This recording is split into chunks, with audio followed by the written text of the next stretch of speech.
बिस्मिल्लाहिर्रहमानिर्रहीम। मैं हूँ डॉक्टर GM चौधरी अपने पंजाबी संगत विच ते यकीनन तुसी भी मेरी संगत च मौजूद हो।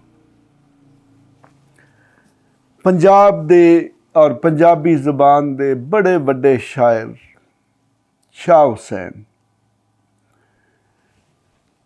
हुसैन दा जिहड़ा रूहानीयत दी दुनिया दे लोग ने उन्हां दे नज़दीक एक बड़ा वड्डा मकाम, बल्कि ये भी कहा जाता है कि शाह हुसैन दियाँ काफ़ियाँ शुरू च पंजाबी ज़बान काफ़ियाँ तो शुरू हुई, सिंधी च भी काफ़ियाँ ने ते एक कहते ने कि एक काफ़ी दे कुछ शेर जिहड़े ने वो गुरु ग्रंथ साहब दे विच भी मौजूद ने। वो भी मैं तुहानूं दसांगा कि वो किहड़े शेर ने या वो किहड़ी काफ़ी। तो शाह हुसैन जी एक बड़ा कमाल दा शख्स सी, हाफिज़े कुरान सी, बाकी जो दीन दा इलम हदीस दा इलम सारे दा सारा उन्हें पढ़िया, पढ़ के तो फिर रूहानियात अल चले गए, तसव्वुफ अल चले गए।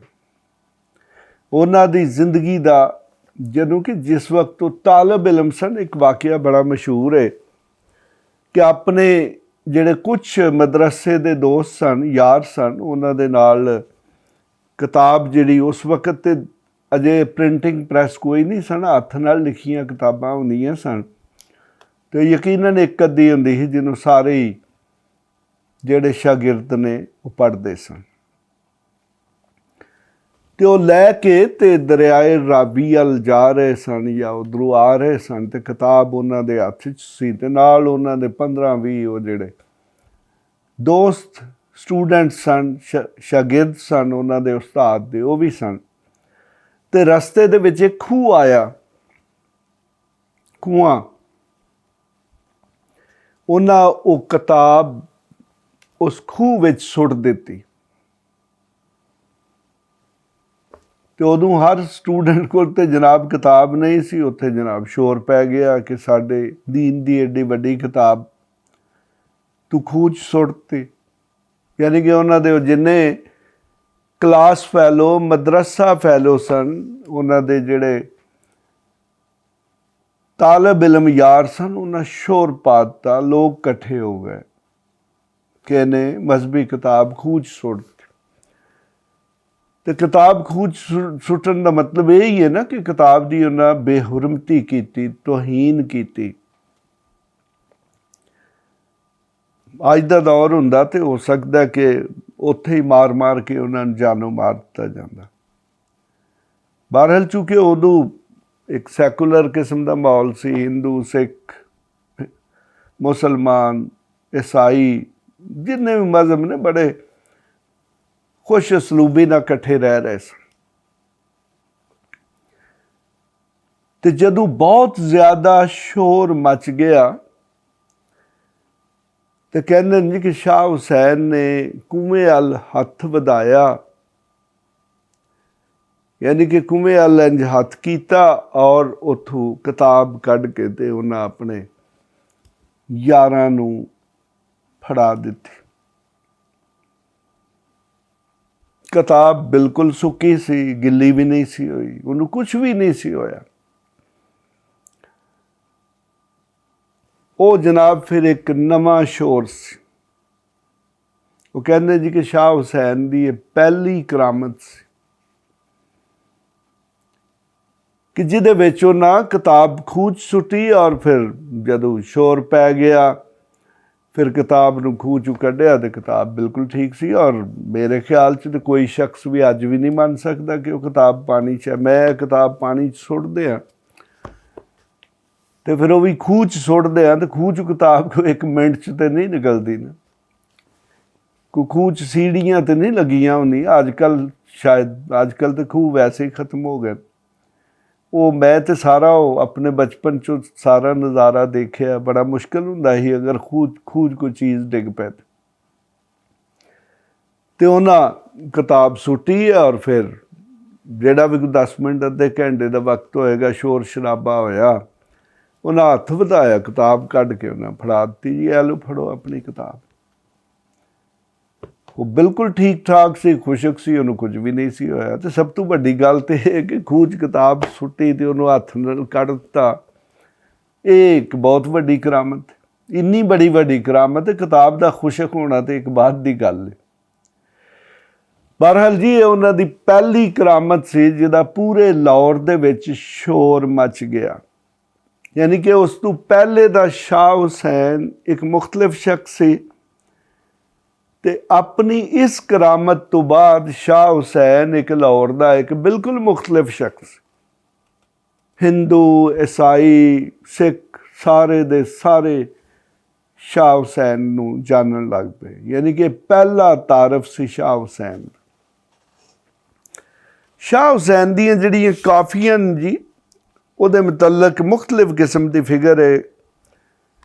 ਚੂँकि ਉਸ ਵਕਤ ਕਿਤਾਬਾਂ ਦੇ ਇੰਨਾ ਛਪਣ ਦਾ ਰਿਵਾਜ ਨਹੀਂ ਸੀ। ਕੋਈ ਕਹਿੰਦੇ ਨੇ 145 ਨੇ, ਕੋਈ ਕਹਿੰਦੇ ਨੇ 146 ਨੇ, ਕੋਈ ਕਹਿੰਦੇ ਨੇ 164 ਨੇ, ਕੋਈ ਕਹਿੰਦੇ ਨੇ 165 ਨੇ। ਬਹਰਹਾਲ ਸਾਡੇ ਕੋਲ ਜਿੰਨੀਆਂ ਵੀ ਉਹ ਕਾਫੀਆਂ ਮੌਜੂਦ ਨੇ, ਚੂँकि ਸ਼ਾਹ ਹੁਸੈਨ ਜਿਹੜੇ ਨੇ ਉਹਨਾਂ ਆਪਣੀ ਤਾਲਬ ਇਲਮੀ ਦੇ ਜ਼ਮਾਨੇ ਦੇ ਵਿੱਚ ਹੀ ਰੂਹਾਨੀਅਤ ਦੇ ਨਾਲ ਨਾਲ ਜਿਹੜਾ ਨੱਚਣ ਗਾਉਣ ਦਾ ਕੰਮ ਹੈ ਉਹ ਵੀ ਸ਼ੁਰੂ ਕਰਤਾ ਸੀ। ਉਹਦੇ ਮੁਤਲਕ ਇੱਕ ਅਲੱਗ ਵਾਕਿਆ, ਉਹ ਵੀ ਮੈਂ ਤੁਹਾਨੂੰ ਕਿਸੇ ਵੇਲੇ ਦੱਸਾਂਗਾ। ਅਤੇ ਜਨਾਬ, ਇਸ ਕਰਕੇ ਉਹਨਾਂ ਦੀਆਂ ਜਿੰਨੀਆਂ ਕਾਫੀਆਂ ਨੇ ਉਹ ਮੁਖਤਲਿਫ ਰਾਗਾਂ ਦੇ ਵਿੱਚ ਪੜ੍ਹੀਆਂ ਵੀ ਜਾਂਦੀਆਂ ਨੇ, ਗਾਈਆਂ ਵੀ ਜਾਂਦੀਆਂ। ਅਤੇ ਸ਼ਾਹ ਹੁਸੈਨ ਨੇ ਇੱਕ ਬੜੀ ਜ਼ਬਰਦਸਤ ਗੱਲ ਕੀਤੀ ਆਪਣੇ ਮੁਤਲਕ। ਮੈਂ ਅੱਜ ਤੱਕ ਕਿਸੇ ਸ਼ਖਸ ਨੂੰ ਔਰ ਕਿਸੇ ਨਮਾਇਆ ਸ਼ਖਸ ਨੂੰ, ਸਾਡੇ ਮੁਆਸ਼ਰੇ ਦੇ ਵਿੱਚ ਕੋਈ ਵੀ ਸ਼ਖਸ ਜਿਹੜਾ ਨਾ ਜਿਹਦੇ ਕੋਲ 4 ਪੈਸੇ ਆ ਜਾਂਦੇ ਨਾ, ਉਹ ਚੌਧਰੀ ਸਾਹਿਬ ਬਣ ਜਾਂਦੇ। ਉਹਨਾਂ ਦੇ ਕੋਲ ਕੁਝ ਵੀ ਨਾ ਹੋਵੇ, ਉਹਨਾਂ ਦੇ ਅਗਰ ਪਿਓ ਕੋਲ ਸਾਈਕਲ ਵੀ ਨਾ ਹੋਵੇ, ਤਾਂ ਖੁਦ ਉਹ ਪ੍ਰਾਡੋ ਲੈ ਲੈਣ, ਖੁਦ ਉਹ ਕੋਈ ਵੱਡੀ 1 ਕਰੋੜ 1.5 2 ਕਰੋੜ ਦੀ ਗੱਡੀ ਲੈ ਲੈਣ, ਅਤੇ ਉਹ ਇਹ ਹੀ ਜ਼ਾਹਰ ਕਰਦੇ ਨੇ ਕਿ ਮੈਂ ਤਾਂ ਬੜਾ ਵੱਡਾ ਜੱਦੀ ਪੁਸ਼ਤੀ ਨਵਾਬ ਸਾਂ। ਬਲਕਿ ਸਾਰਾ ਕੁਝ ਹੀ ਬਦਲ ਲੈਂਦੇ ਨੇ ਜੀ, ਕਿ ਜੀ ਮੇਰੇ ਪਿਓ ਦੀ ਇੰਨੀ ਜਾਗੀਰ ਸੀ ਅਤੇ ਮੇਰੇ ਪਿਓ ਕੋਲ ਆਇਆ ਸੀ ਅਤੇ ਮੈਂ ਇੰਝ ਸੀ ਅਤੇ ਅਸੀਂ ਬੜੇ ਵੱਡੇ ਲੋਕ ਸਾਂ। ਅਤੇ ਸ਼ਾਹ ਹੁਸੈਨ ਜਦੋਂ ਬਹੁਤ ਵੱਡਾ ਸ਼ਖਸ ਹੋ ਗਿਆ, ਕਿ ਜਦੋਂ ਉਹਦਾ ਪੂਰੇ ਪੰਜਾਬ 'ਚ ਰੌਲਾ ਪੈ ਗਿਆ ਕਿ ਬੜਾ ਵੱਡਾ ਵਲੀ ਹੈ, ਅਤੇ ਸ਼ਾਹ ਹੁਸੈਨ ਨੇ ਜੋ ਕੁਝ ਆਪਣੇ ਮੁਤਲਕ ਕਿਹਾ, ਕਮ ਅਜ਼ ਕਮ ਮੈਂ ਅੱਜ ਤੱਕ ਕਿਸੇ ਉਰਦੂ, ਪੰਜਾਬੀ ਅਤੇ ਅੰਗਰੇਜ਼ੀ ਸ਼ਾਇਰ ਦੇ ਜ਼ਬਾਨ 'ਚੋਂ ਮੈਂ ਨਹੀਂ ਸੁਣਿਆ ਕਿ ਕਿਤਨਾ ਵੱਡਾ ਮੌਕੇ ਦਾ ਵਲੀ, ਕਿ ਉਸ ਵਕਤ ਦੇ ਮੁਗਲ ਬਾਦਸ਼ਾਹ, इतने बड़े बड़े बादशाह, अकबर जैसे बादशाह, ਉਹਦੀ ਬਹੁਤ ਜ਼ਿਆਦਾ ਇੱਜ਼ਤ ਕਰਦੇ ਸਨ। ਸ਼ਾਹੀ ਖਾਨਦਾਨ ਦੇ ਅਫਰਾਦ ਉਹਦੇ ਨਾਲ ਅਕੀਦਤ ਕਰਦੇ ਸਨ। ਤੇ ਕਿੰਨਾ ਬੜਾ ਸ਼ਖਸ ਹੋਏਗਾ, ਤੇ ਜਾਂ ਉਹਦਾ ਫਿਰ ਅਗਰ ਅੱਜ ਕੱਲ੍ਹ ਦੇ ਹਾਲਾਤ ਦੇ ਮੁਤਾਬਿਕ ਦੇਖਿਆ ਜਾਏ ਤਾਂ ਕਿੰਨਾ ਦਿਮਾਗ ਖਰਾਬ ਹੋ ਜਾਣਾ ਚਾਹੀਦਾ ਸੀ। ਇੱਥੋਂ ਹੀ ਤੁਸੀਂ ਅੰਦਾਜ਼ਾ ਲਾ ਲਓ ਕਿ ਸ਼ਾਹ ਹੁਸੈਨ ਜਿਹੜੀ ਮੈਂ ਉਹਨਾਂ ਦੀ ਇੱਕ ਛੋਟੀ ਜਿਹੀ ਬੜੀ ਸਾਦਾ ਜਿਹੀ ਕਾਫੀ ਹੈ, ਮੈਂ ਉਹ ਪੜ੍ਹਾਂਗਾ, ਤੁਹਾਨੂੰ ਖੁਦ ਹੀ ਅੰਦਾਜ਼ਾ ਹੋ ਜਾਏਗਾ ਕਿ ਸ਼ਾਹ ਹੁਸੈਨ ਕਿਤਨਾ ਬੜਾ ਸ਼ਖਸ ਸੀ। ਔਰ ਉਹਦਾ ਪੰਜਾਬੀ 'ਚ ਜੋ ਰੋਲ ਹੈ, ਔਰ ਜਾਂ ਜੋ ਪੰਜਾਬੀ ਦੀ ਜਿਹਨੂੰ ਅਸੀਂ ਪੁਰਾਣੀ ਕਲਾਸੀਕਲ ਸ਼ਾਇਰੀ ਕਹਿੰਦੇ ਹਾਂ, ਉਹ ਬਾਬਾ ਫਰੀਦ ਤੋਂ ਬਾਅਦ ਜਿਹੜੀ ਉਹਦੀ ਅਸਲ ਸ਼ਕਲ ਹੈ ਉਹ ਸ਼ਾਹ ਹੁਸੈਨ ਤੋਂ ਆਈ। ਇੰਤਹਾਈ ਪੜ੍ਹਿਆ ਲਿਖਿਆ ਸ਼ਖਸ, 23 ਦਿਨਾਂ ਦੇ ਵਿੱਚ 23 ਕੁਰਾਨ ਦੇ ਸਪਾਰੇ ਹਿਫਜ਼ ਕਰ ਲਏ। ਬਹਰਹਾਲ ਜੀ, ਖੁਦਾਦਾਦ ਸਲਾਹੀਅਤਾਂ ਸਨ। ਬਹੁਤ ਬੜੇ ਕੋਈ ਜੱਦੀ ਪੁਸ਼ਤੀ ਵਲੀ ਨਹੀਂ ਸਨ। ਉਹਨਾਂ ਦੀ ਤੀਸਰੀ ਨਸਲ ਦੇ ਵਿੱਚ ਉਹਨਾਂ ਦੇ ਪੜਦਾਦਾ ਹਿੰਦੂ ਸਨ। ਬਾਪ ਉਹਨਾਂ ਦੇ ਪੜਦਾਦਾ ਹਿੰਦੂ, ਉਹ ਮੁਸਲਮਾਨ ਹੋਏ। ਉਸ ਤੋਂ ਬਾਅਦ ਦਾਦਾ ਔਰ ਫਿਰ ਉਹਨਾਂ ਦੇ ਵਾਲਦ ਜਲਾਇਆਂ ਦਾ ਕੰਮ ਕਰਦੇ ਸਨ। ਅਤੇ ਤੁਸੀਂ ਅੰਦਾਜ਼ਾ ਲਾ ਸਕਦੇ ਕਿ ਜਲਾਏ ਅੱਜ ਤੋਂ 300 ਸਾਲ ਜਾਂ 400 ਸਾਲ ਦੇ ਪੰਜਾਬੀ ਕਲਚਰ ਦੇ ਵਿੱਚ ਉਹਨਾਂ ਦੀ ਕਿੰਨੀ ਇੱਜ਼ਤ ਸੀ, ਅਤੇ ਅੱਜ ਕਿੰਨੀ ਇੱਜ਼ਤ ਹੈ। ਦਿਹਾਤੀ ਜ਼ਰਾ ਆਪਣੇ ਪਿੰਡਾਂ 'ਚ ਚਲੇ ਜਾਓ। ਤੇ ਜਨਾਬ ਫਿਰ ਔਰ ਬਲਕਿ ਇਹ ਕਿਹਾ ਜਾਂਦਾ ਕਿ ਜਦੋਂ ਸ਼ਾਹ ਹੁਸੈਨ ਦੀ ਬੜੀ ਸ਼ੋਹਰਤ ਵੀ ਹੋ ਗਈ ਸੀ ਤੇ ਉਦੋਂ ਵੀ ਉਹ ਆਪਣਾ ਜਿਹੜਾ ਉਹਨਾਂ ਦਾ ਜਲਾਇਆਂ ਦਾ ਕੰਮ ਹੈ, ਉਸ ਦੌਰ 'ਚ ਕੱਪੜੇ ਜਨਾਬ ਹੈ ਲੂਮਾਂ ਤੇ ਨਹੀਂ ਸਨ, ਚਾਈਨਾ ਤੋਂ ਤੇ ਕੱਪੜੇ ਨਹੀਂ ਸਨ ਆਉਂਦੇ।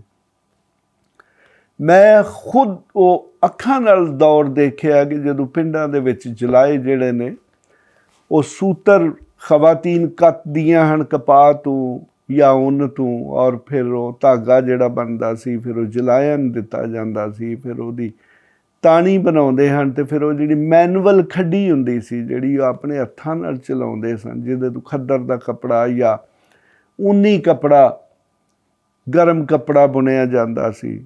ਯਾਨੀ ਕਿ ਖੁਦ ਅੰਦਾਜ਼ਾ ਲਾਓ ਕਿ ਉਸ ਵਕਤ ਕੱਪੜੇ ਪਾਉਣਾ ਕਿੱਡੀ ਵੱਡੀ ਇਮਾਰਤ ਸੀ ਤੇ ਰੇਸ਼ਮੀ ਕੱਪੜੇ ਤੇ ਬਾਦਸ਼ਾਹੀ ਪਾਉਂਦੇ ਸੀ। ਤੇ ਸ਼ਾਹ ਹੁਸੈਨ ਉਸ ਦੌਰ ਦਾ ਜਲਾਇਆ ਸੀ ਤੇ ਕਿੰਨਾ ਜ਼ਰੂਰੀ ਜਲਾਇਆ ਹੋਵੇਗਾ ਕਿ ਜਿਨ੍ਹਾਂ ਤੋਂ ਬਗੈਰ ਲੋਕ ਕੱਪੜੇ ਵੀ ਨਹੀਂ ਸਨ ਪਾ ਸਕਦੇ। ਤਾਂ ਬਹਰਹਾਲ ਜਨਾਬ ਉਹ ਕੀ ਕਹਿੰਦੇ ਨੇ ਆਪਣੇ ਮੁਤਲਕ, ਕਮਾਲ ਦੇ ਜੀ ਬੜੇ ਛੋਟੇ ਛੋਟੇ ਸ਼ੇਰ ਨੇ, ਛੋਟੇ ਛੋਟੇ ਜੁਮਲੇ।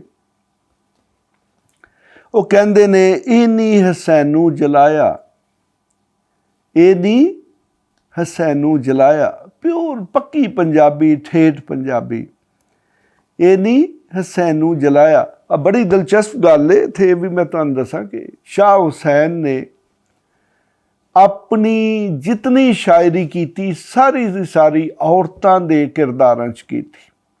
ਦੇਖੋ ਨਾ ਇਹਦੇ ਵਿੱਚ ਵੀ ਉਹ ਇਸ ਤਰ੍ਹਾਂ ਹੀ ਗੱਲ ਕਰ ਰਹੇ ਨੇ ਕਿ ਜਿਸ ਤਰ੍ਹਾਂ ਇੱਕ ਔਰਤ ਦੱਸ ਰਹੀ ਹੈ ਕਿ ਸ਼ਾਹ ਹੁਸੈਨ ਕੀ ਹੈ। ਸੈਨੂ ਜਲਾਇਆ, ਪਿੰਡਾਂ ਦੇ ਵਿੱਚ ਜਲਾਏ ਦੀ ਜਿੰਨੀ ਇੱਜ਼ਤ ਹੁੰਦੀ ਹੈ ਜਾਂ ਪੰਜਾਬੀ 'ਚ ਅਸੀਂ ਜਿਨ੍ਹਾਂ ਨੂੰ ਕਮੀ ਕਮੀਨ ਕਹਿੰਦੇ ਹਾਂ ਉਹਨਾਂ ਦੇ ਇਹੋ ਜਿਹੇ ਨਾਂ ਨੇ। ਅਗਰ ਹੁਸੈਨ ਨਾ ਹੈ ਤੇ ਹੁਸੈਨ ਤੋਂ ਸੈਨੂ ਬਣ ਗਿਆ, ਕੋਈ ਹੋਰ ਨਾ ਹੈ ਤੇ ਉਹ ਉਹੋ ਜਿਹਾ ਬਣ ਗਿਆ। ਯਾਨੀ ਕਿ ਹਰ ਖਾਸ ਤੌਰ 'ਤੇ ਛੋਟੇ ਤਬਕਾਤ ਦੇ ਜਿੰਨੇ ਲੋਕ ਨੇ ਉਹਨਾਂ ਦਾ ਪਿੰਡਾਂ ਦੇ ਵਿੱਚ ਪੁੱਠੇ ਨਾਂ ਜ਼ਰੂਰ ਹੁੰਦੇ ਨੇ।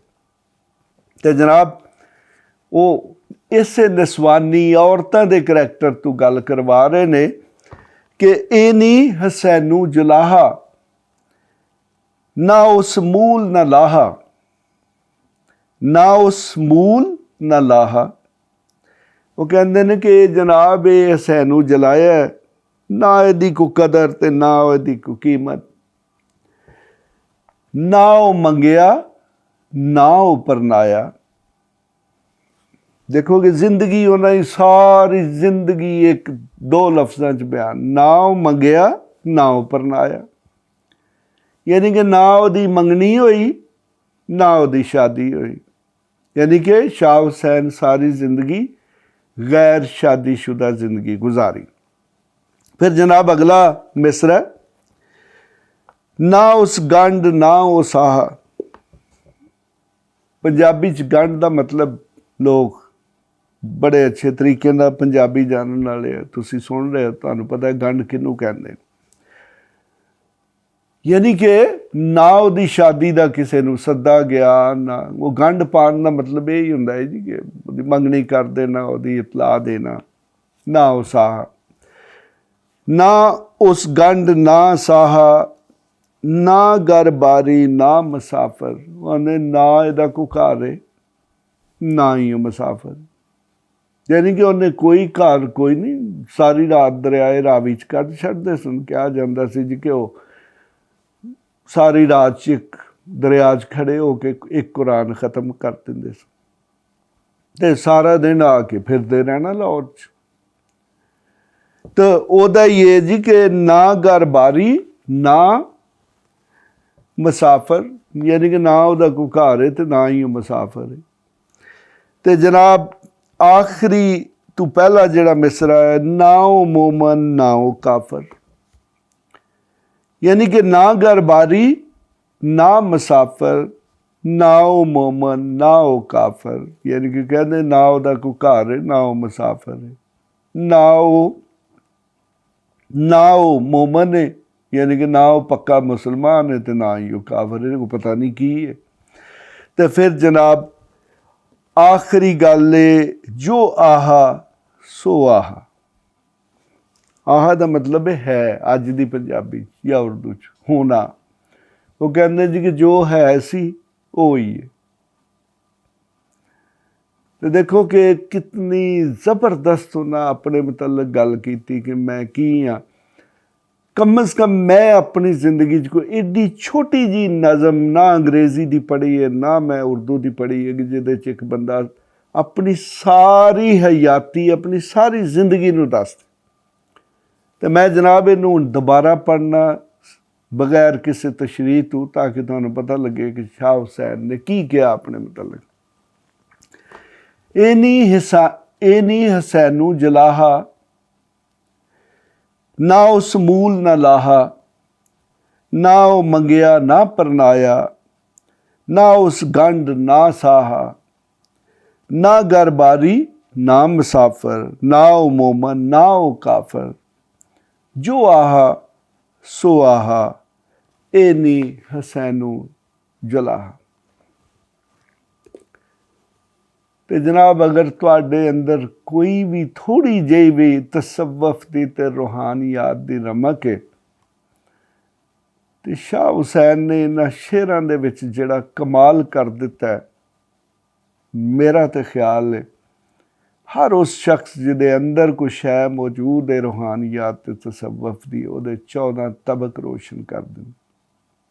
ਇਹੀ ਤਸੱਵੁਫ ਅੱਜ ਕੱਲ੍ਹ ਸਾਡੀ ਜ਼ਿੰਦਗੀ 'ਚ ਇਹੀ ਚੀਜ਼ ख़त्म हो गई है, मिस हो गई है। हर बंदे नूं एक गलत फहमी पैदा हो गई कि मैं पता नहीं की है, मैं ही मैं। देखोगे कितना बड़ा शख्स और उन्हें जो उन्होंने करामात अज दे वली हुंदे ते पता नहीं सारे लाहौर नूं लुट के खा जाते। ਤੇ ਅਗਰ ਲਾਹੌਰ ਨੂੰ ਲੁੱਟ ਕੇ ਖਾਧਾ ਹੁੰਦਾ ਤੇ ਅੱਜ ਉਹਨਾਂ ਦਾ ਨਾਮ ਹੀ ਨਹੀਂ ਸੀ ਹੋਣਾ, ਕਿਉਂਕਿ ਜਿਨ੍ਹਾਂ ਨੇ ਲਾਹੌਰ ਨੂੰ ਲੁੱਟ ਕੇ ਖਾਧਾ ਉਹਨਾਂ ਦਾ ਨਾਂ ਕੋਈ ਨਹੀਂ।